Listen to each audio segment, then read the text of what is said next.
line, when every one of them is giving up and giving in. Tell me, in this house of mine, nothing ever comes without a consequence of cost. Tell me, will the stars align? What's up, guys? Welcome back to another episode of our series upon taking apart the front dash. Today we're going to be removing the instrument cluster, and we're going to be painting what I'm going to be calling the plastic trim, basically, that's inside of it.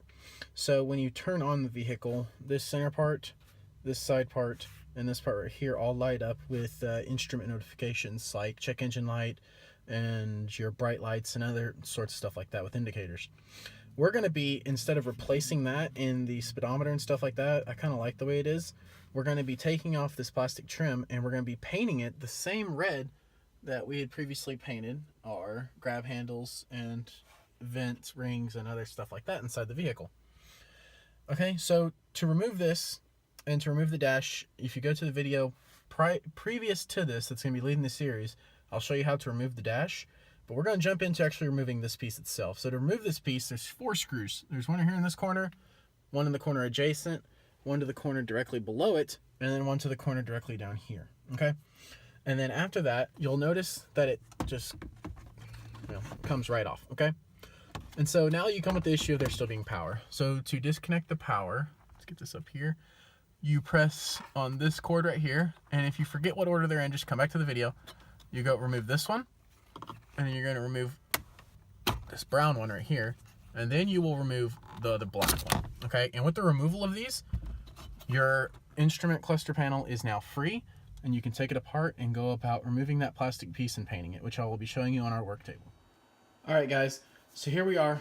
We're at the work table, aka the countertop. You're going to notice, hey Colton, where's your silver rings? Well, they're over here. I already took them off, and I'll explain to you how I took those off here in just a second. I really want to show you what all I did and what steps I did so you can break the least amount of stuff, because I actually broke this clip, which goes right down here, on accident, but it's no real big deal. So what you do is you're going to take off this piece by pressing on all these clips very gently along the sides and very carefully popping them up. And then you'll do the exact same with the black clips that are on this one as well, okay? And when that does, this will come up, and you'll see it has all these little, let's put this over here real quick. You'll see you have all these little silver rings on here, okay? So we're going to take these off because I don't want to paint them. I'm actually thinking about painting them black instead to offset the red, maybe, depending on how it looks with this on there with the black, which we'll get to that point. But alongside, to get that off, you're going to need a pair of really sharp tweezers, pointy tweezers or something pointy, and press these together because they're little clips. And then I just kind of used my nails and just pulled them out the rest of the way. And they came out actually really easily. But you don't want to break them because they're really easy to break. I actually broke... See, I broke this one right here. As you can see, it's pushed in a little bit more. And I think I broke that one too. But it's not a really big deal. They'll all slide back into place. But now we're going to go ahead and get this cleaned and prepped and ready for paint. And we're going to mask off. Well, we actually really don't have to mask off. You can if you don't want it to go absolutely everywhere. So I might mask off these things where the screws are going to go, and I might put a little bit on the back side depending on how I feel about it. We're going to get this cleaned up though. We're going to paint it, and we're going to get it reinstalled and get this back inside the Jeep. All right, guys. So here we are to the painting. I went ahead and went with the Rust-Oleum American Accent. It is the apple red satin. It bonds to plastic very well. This is the same stuff I had used inside the interior trim pieces. And so we got it hanging up on a hanger from the tree. It is a nice big day outside, about 60 degrees. Not optimal for painting, but it's gonna have to do. So here we go.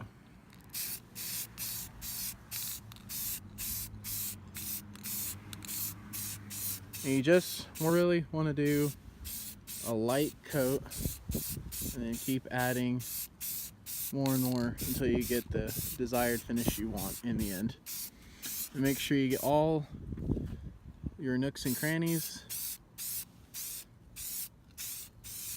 We're going to go ahead and let that dry, and we'll put it on the pad and see what it looks like, and we'll go from there on painting the silver rings or not.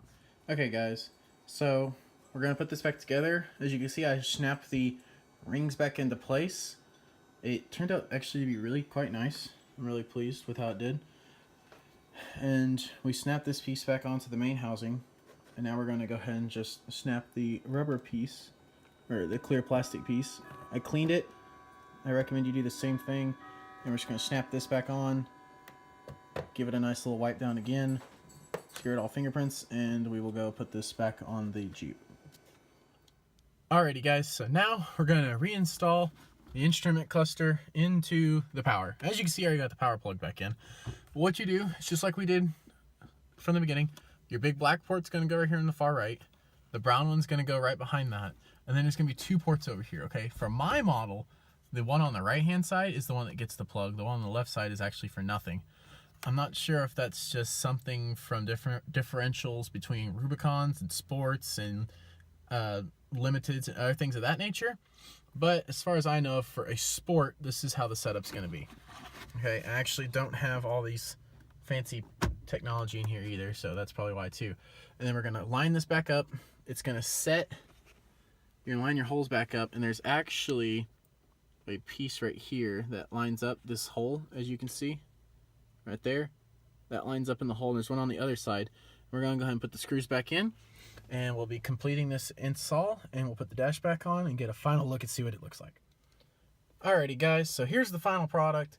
You can see it adds a nice hue of red to the interior.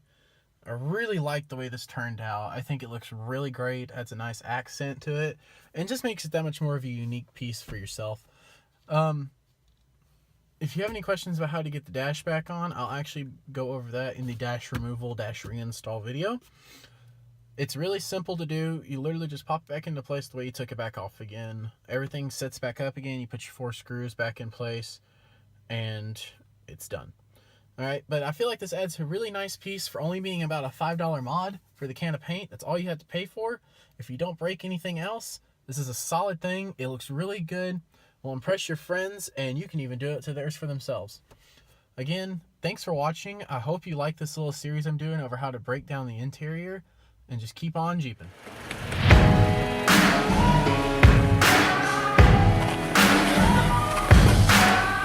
There's a moment in your bones when the fire takes over.